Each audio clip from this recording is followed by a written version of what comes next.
দেখো বন্ধুরা, আজকালকার দিনের বিয়েতে কি কেমন ধরনের গিফট দেয়, দোকানদাররাও রাখে কিভাবে। দেখো, একটা বেড কাভার দিয়েছে, একটা হচ্ছে বান্ধবীর বিয়েতে। দেখো, বেড কাভারটা একদম ছোট, এত ছোট, দুটা হচ্ছে বালিশের কাভার দিয়েছে। এগুলো এগুলো গিফট মানুষে দেয়। দেখো, একদম ছোট দেখাচ্ছি,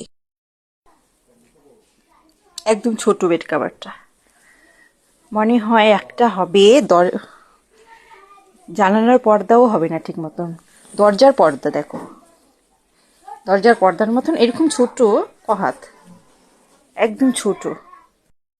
মানে ওরা ভাবে কি, মানে গিফট দিতে পারলেই হলো, যেরকম ভালো হোক বা খারাপ হোক। আর দোকানদারদেরও কি অবস্থা, যে এরকম ছোট ছোট গিফট কেউ কাউকে দেয় প্যাক করে, একটা বিছানারও চাদর হবে না।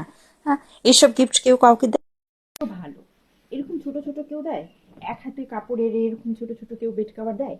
এক হাত, দেখো দেখাচ্ছি, দু হাত, আড়াই হাত,